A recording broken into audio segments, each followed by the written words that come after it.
사랑하는 워싱턴 한인교회 교회 여러분, 정말 반갑습니다. 오늘 성령님께서 여러분 한 분 한 분 가슴 가운데 참된 평안과 기쁨을 부어주시기를 원합니다. 또 방송으로 인터넷으로 함께 예배드리고 있는 모든 분들에게도 동일한 은혜가 있기를 원합니다. 제가 아끼는 목사님이 예배 중에 새로운 교우를 소개했습니다. 강대상에 올라온 쪽지를 보고 이름을 부르면서 오늘 새로 나오신 아무개 자매님 어디 계세요? 이렇게 했어요. 뒤에 있는 분이 이제 일어났습니다. 거기까지는 참 좋았는데 목사님이 살짝 오버하셨어요. 그래서 그 옆에 있는 자매를 보니까 그분도 새로 나온 사람 같아. 그래서 일어나십시오 했어요. 그랬더니 그 줄이 갑자기 찬물을 끼얹은 것처럼 썰렁해졌습니다. 왜 그러냐면 목사님이 일어나라고 그 한 자매는 새로 나온 자매가 아니라 그 교회에 오랫동안 나왔던 자매고 오늘 새로 나온 자매를 초청한 그러한 분이었습니다. 근데 하도 그 방학 동안에 한국에 나가가지고 깎을 거 깎고 높일 거 높이고 이 전면 수정을 하고 오셔가지고 목사님이 못 알아봤던 거죠. 그리고 나서 그 다음 주부터 그 성형 자매와 그 친구들은 더 이상 교회에 나오지 않았다는 그런 얘기를 들었습니다.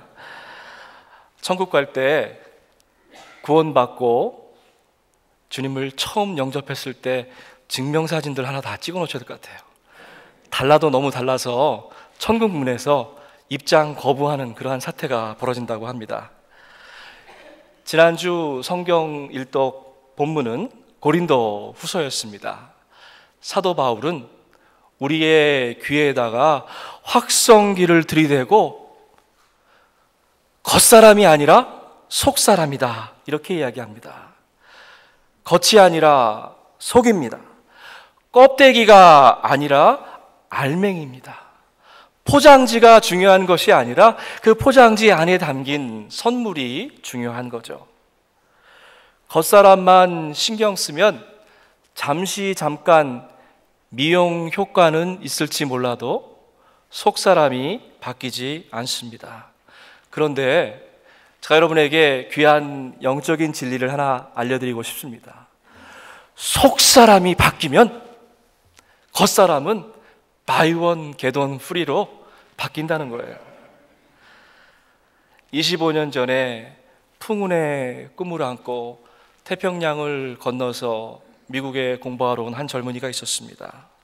학위를 마치면 대학 강단에서 강의할 생각이었죠. 다른 사람들 보기에는 멀쩡해 보였고 행복해 보였고 아무런 문제도 없어 보였습니다. 그런데 점점 바빠지면 바빠질수록 육신이 피곤한 것이 아니라 그 영혼이 피폐해지는 것을 느꼈습니다. 마음 한구석에는 서원 자식으로 태어나서 중고등부 시절에 수련회 가서 주님의 종이 되겠습니다. 그렇게 서원했던 약속도 떠올랐습니다. 사순절 기간 동안 도저히 안 되겠다. 그래서 시간을 정해놓고 매일 저녁 무릎 꿇고 기도하기 시작했습니다.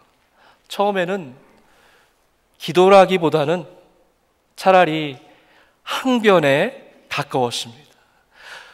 내 스케줄에 주님의 스케줄을 끼워 맞추려고 했습니다.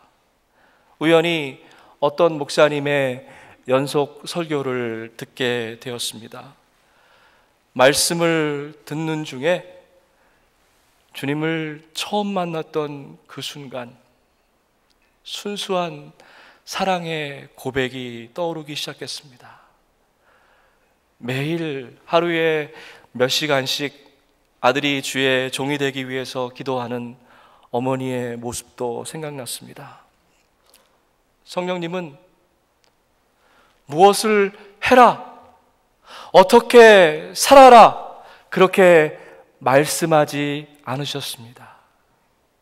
그게 아니라 오히려 그 마음 가운데 있는 주님을 향한 사랑을 다시 회복시켜 주셨던 거죠. 억지로 비틀어서 목회의 길을 가게 한 것이 아니라 기쁨으로 감당케 하셨습니다. 벌써 여러분 눈치채셨겠지만 바로 제 이야기입니다. 그리고 제가 들었던 그 설교의 설교자는 당시 한 번도 뵌 적이 없었는데 워싱턴 한인교회를 섬기시던 조영진 목사님의 설교였습니다. 말씀을 읽고 듣고 기도하는 가운데에 저의 기도가 바뀌기 시작했습니다. 하나님, 내가 이런 거 하고 싶어요. 내 인생의 목표를 들어주세요. 이게 아니라 주님, 제가 여기 있습니다. Here I am, Lord. 주님이 쓰시고 싶으신 대로, 보내시고 싶은 대로 저를 보내주시옵소서. 주님, 마음껏 저를 사용하여 주옵소서. 여러분, 기도가 바뀌고 나니까 제가 교우들에게 자주 듣는 말이 하나 있습니다. 목사님, 참 편해 보여요. 여러분, 어떻게 제가 그렇게 보이나요? 편해 보이죠? 제가 하는 목회가 아니기 때문에 그렇습니다. 제가 하는 설교가 아니기 때문에 그렇습니다. 제가 하는 사역이 아니기 때문에 그렇습니다. 보스턴에서 젊은 영혼들을 깨울 때에도, 또 세계 선교국에서 선교사로 사역할 때에도 저의 모든 사역의 주인은 왕 대신 예수 그리스도였습니다.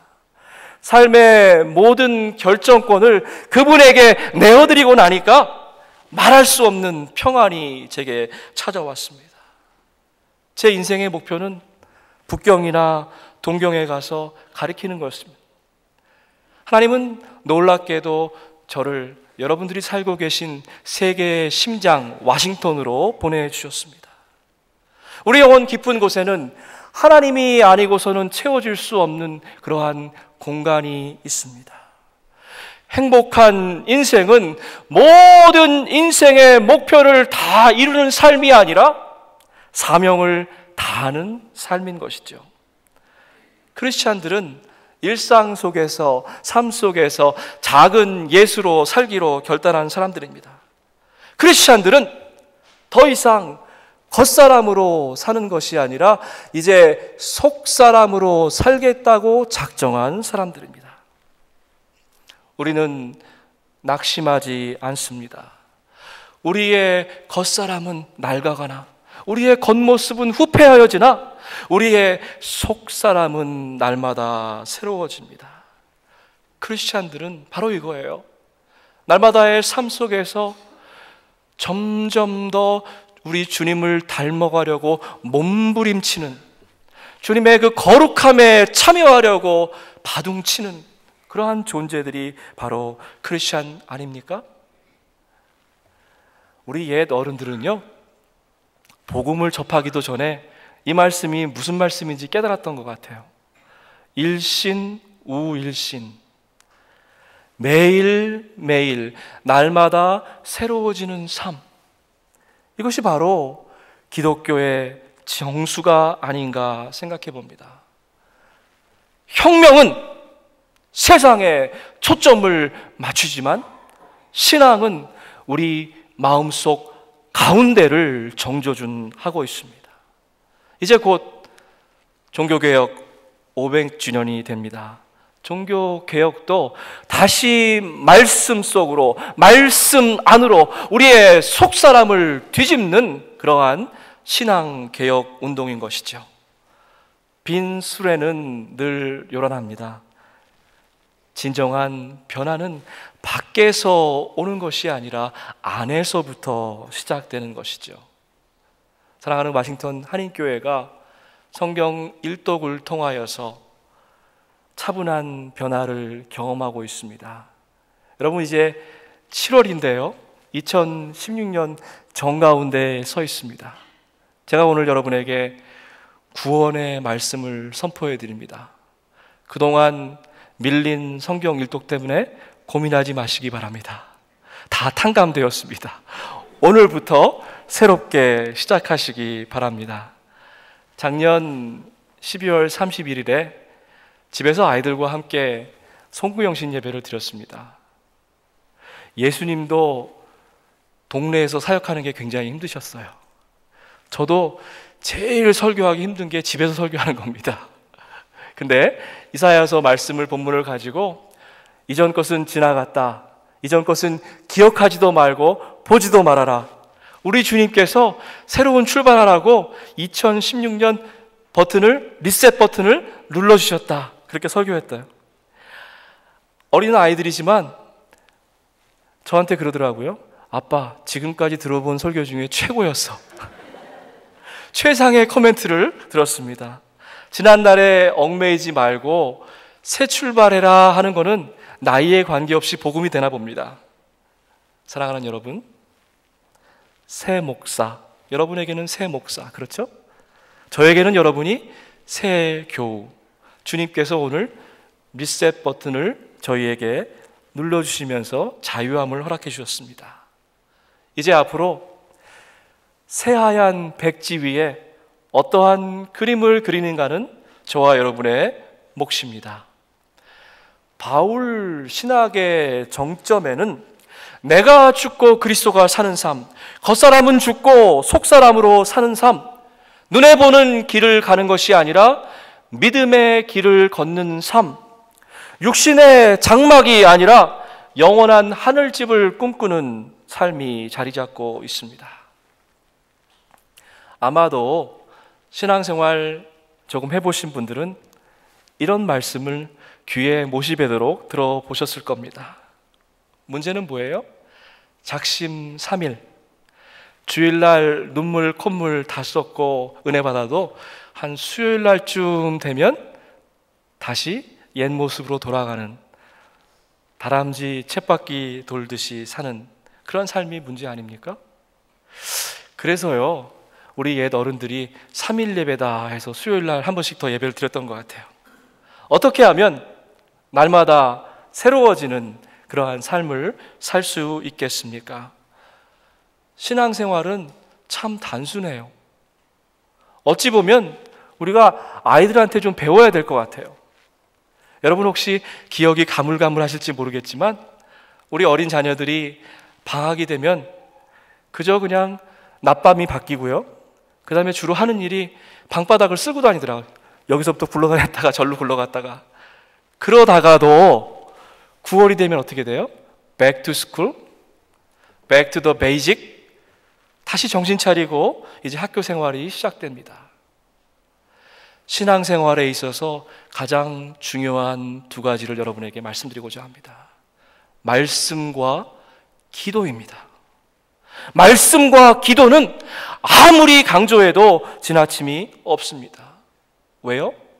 말씀을 읽을 때에, 기도할 때에 주님의 사랑이 저와 여러분의 마음 가운데에 가득 부어지기 때문에 그렇습니다. 고속도로를 달리다 보면 가끔 휴게실이 나와요. 휴게실에 가면 어떻게 해요? 버릴 거 버리고 채울 거 채웁니다. 급한 용무도 보시고 차 안에 있는 쓰레기도 버리고, 그리고 물도 사고 기름 탱크에 기름도 넣고. 우리 교회도 마찬가지예요. 한 주일 동안 브레이크 없는 벤치로 열심히 달리기만, 앞만 보고 달리기만, 정신없이 달리기만 하셨던 분들이 이제 교회에 나와서 잠시 잠깐 멈춰서서 하나님께서 우리에게 부어주시는 은혜를 채우는 곳이 바로 예배입니다. 여러분, 말씀과 기도는 절대로 힘든, 버거운 그러한 노동이 아닙니다. 주님과 만나는 설레이는 데이트의 시간이죠. 하루의 첫 시간을 주님께 드리십시오. 우리의 속사람이 달라질 것입니다. 고단한 일구의 하루의 마지막 그 시간도 주님께 떼어드리십시오. 여러분, 우리 삶 가운데에 참 안식과 평안이 깃들 것입니다. 바울은 절망의 밑바닥에서 보이지 않는 소망을 노래했던 아름다운 시인이었습니다. 육신의 눈을 닫고 이제 영혼의 눈을 뜨고 살기로 다짐한 위대한 신앙인이었습니다. 복음은요, 우리에게 닥친 상황, 문제를 분석하는 눈과 귀가 아니라 그 상황을 해석하는 마음인 것입니다. 다시 한번 여러분 말씀드릴게요. 복음은 분석이 아니라 해석하는 것입니다. 우리의 육신의 눈과 귀를 닫아버리고 영의 눈과 귀를 열어서 하나님께서 우리에게 주신 이 상황을 어떻게 해석하는가의 문제인 것입니다. 여러 가지 환난을 당해도 우리는 곤경에 빠지지 않습니다. 난처한 일을 당해도 절망에 빠지지 않습니다. 박해를 당해도, 사방으로 우겨쌈을 당해도 우리는 결코 망하지 않습니다. 여러분, 이단인지 아닌지 어떻게 구별하는지 아세요?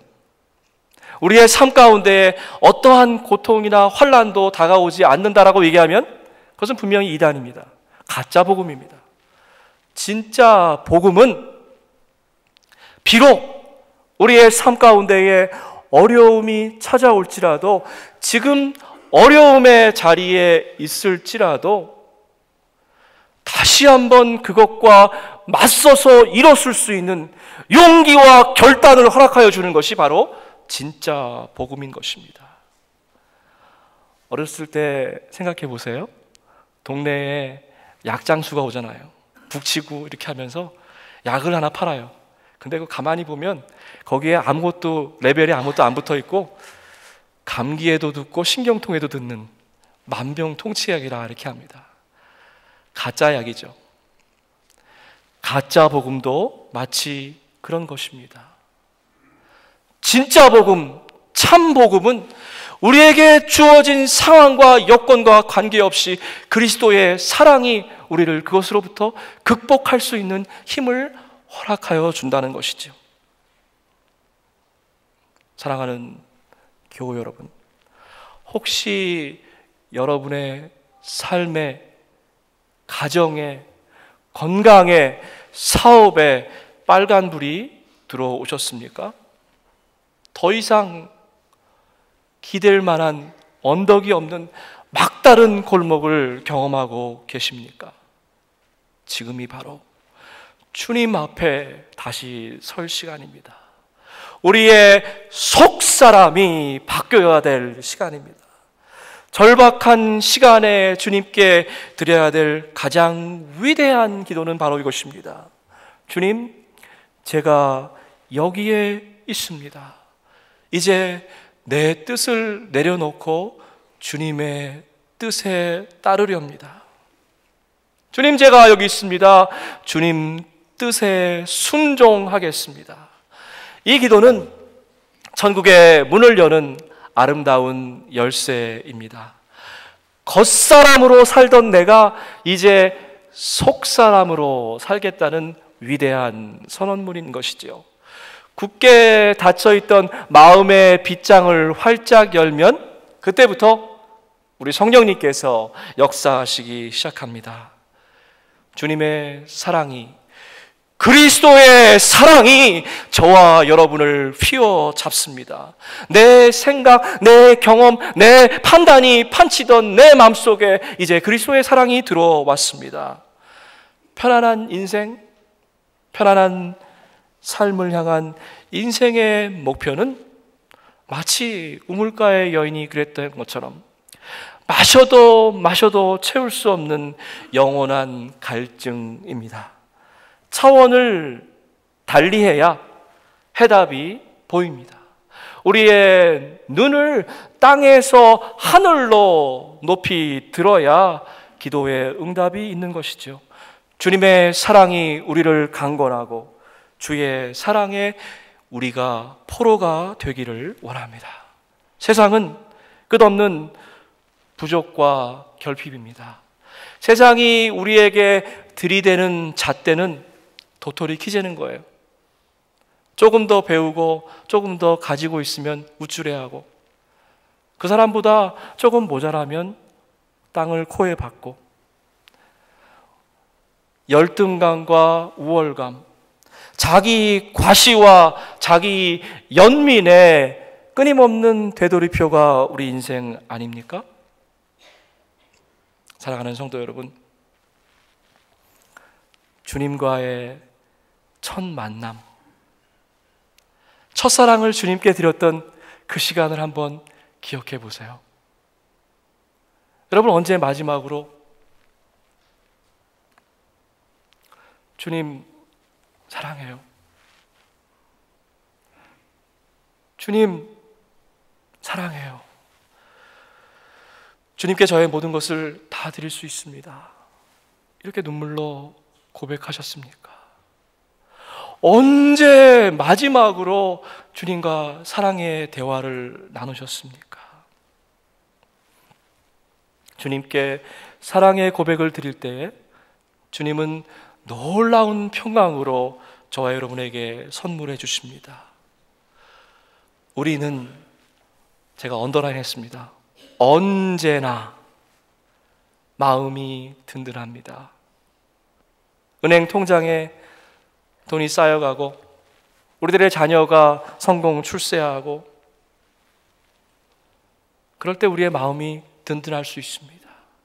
교회에서, 직장에서, 사회에서 우리를 인정해 줄 때 우리의 마음이 든든할 수 있습니다. 그러나 그렇지 않을 때도 우리의 마음이 든든할 수 있는데, 그것은 그리스도의 사랑이 저와 여러분의 마음을 휘어잡고 있기 때문에 그렇다는 것이죠. 잠시 있다 사라질 아침 안개 같은 그러한 평안이 아닙니다. 언제나 든든한 그러한 마음이죠. 자고 일어나 보면 테러의 소식이, 전쟁의 소식이, 그렇게 각박한 세상을 살아가면서 목사님, 어떻게 이런 삶 가운데에 평화가 깃들 수 있겠습니까? 바울의 위대한 고백을 들어보시기 바랍니다. 우리는 이 보물을 어디요? 질그릇 안에 담고 있습니다. 이것은 엄청난 능력이 하나님에게서부터 오는 것이지 나 자신에게서 오는 것이 아님을 말씀해 주시는 겁니다. 바울은요, 소위 요즘 말로 해서 어디다 내놔도 손색이 없는, 빠질 데가 없는 그러한 스펙으로 충만한 남자였습니다. 그런데요, 주님을 제대로 만나고 나니까 자기가 다이아몬드 그릇이 아니라 질그릇이랍니다. 주님의 은혜의 강에 덤벙 풍덩 들어가고 나니까 금그릇, 은그릇, 동그릇이 아니라 질그릇이라고 이야기합니다. 바울은 끊임없이 속사람에 집중했습니다. 왜 그래요? 투박한 질그릇으로 나의 잘남과 못남을 다 가리워야만 내 안에 있는 그리스도의 영광이 비로소 드러날 수 있기 때문에 그렇습니다. 오늘 주신 그 말씀의 진리는 바로 이거예요. 겉사람이 완전히 가리워지고 닫혀져야만 이제 우리의 속사람이 드러난다라고 하는 것입니다. 나의 나된 것은 오직 그리스도의 주의 은혜라. 저는 이게 세상에서 가장 아름다운 자기소개서라고 생각합니다. 화려한 경력도 있을 수 있고 여러 가지 우리를 묘사할 수 있는 말들이 있겠지만, 여러분 혹시 어디 가서 소개할 기회가 있으면, 그리고 천국문 앞에서 주님께서 저와 여러분을 만나려고 두 손 넓게 열고 주님 앞에 가셨을 때 이렇게 얘기했으면 좋겠어요. 주님, 나의 나된 것은 오직 주님의 은혜입니다. 나의 갈 길 다 가도록 힘들고 지치고 피곤한 인생 살았는데 그 인생의 여정 가운데 돌아보면 주의 은혜만이, 주님의 사랑만이 저와 우리의 가정을 휘잡아 주신 것을 고백하지 않을 수 없습니다. 주님,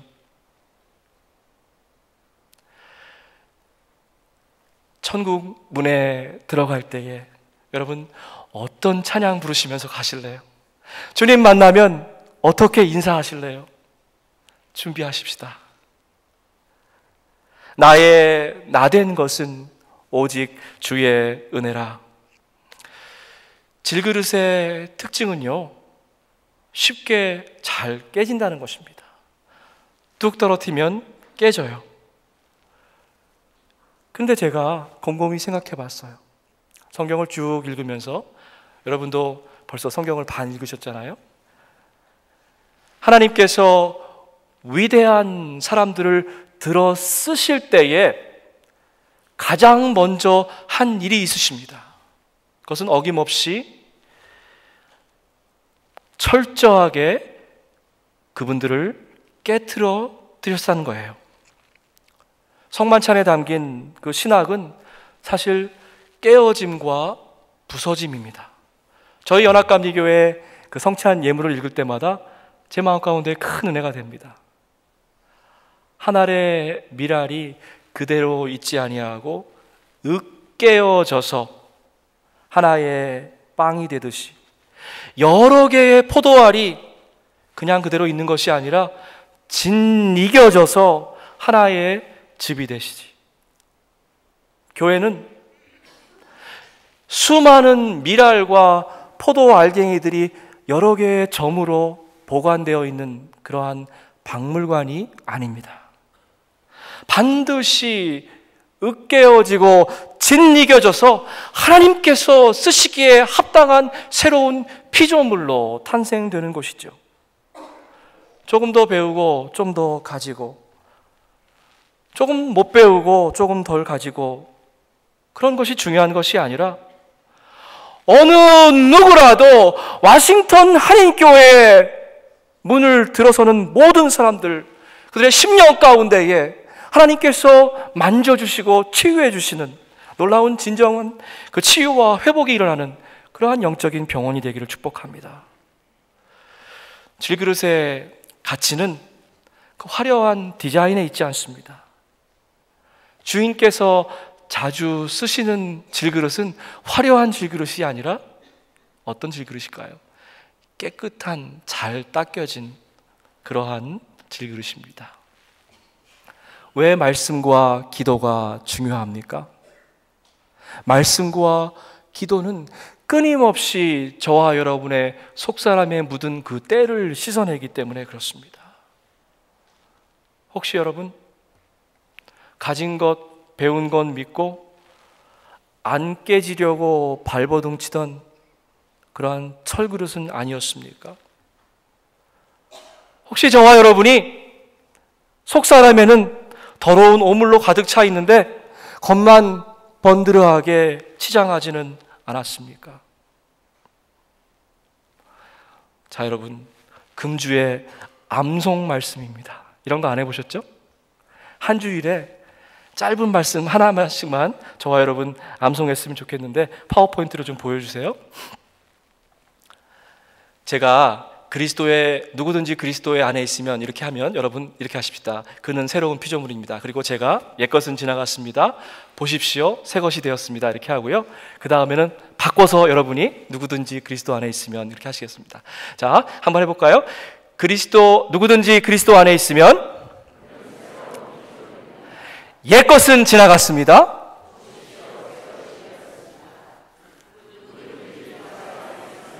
그는 새로운 피조물입니다. 보십시오. 새 것이 되었습니다.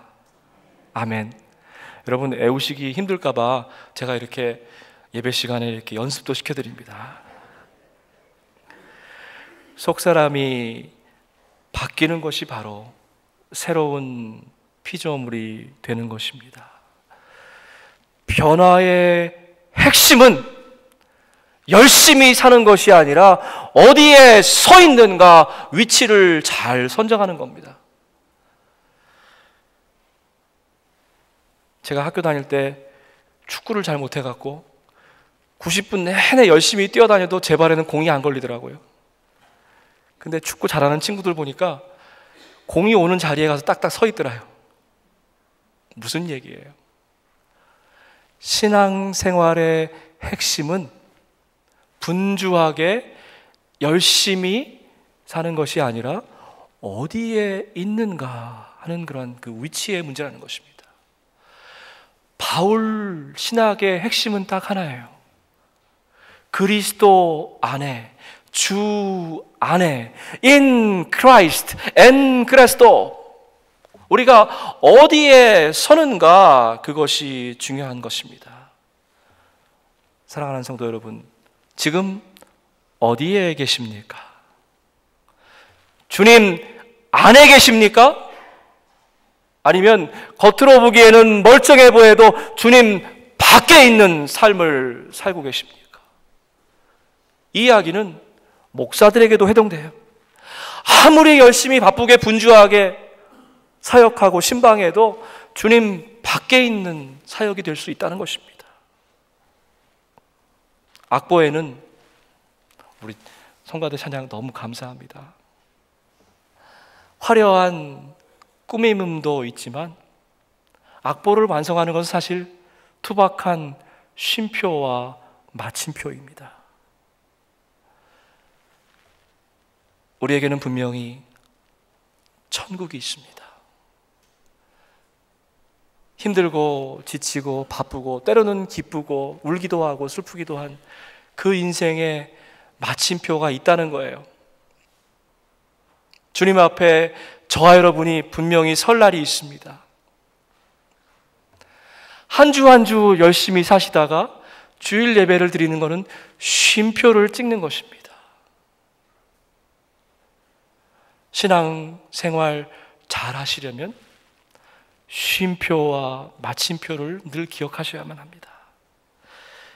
나의 갈 길 다가도록 우리의 삶을 인도해 주신 분, 그분 주님만을 찬양합니다. 내 영혼이 은총 입어 겉사람의 중한 죄짐을 벗고 보니, 잘 보세요. 바뀐 게 아무것도 없습니다.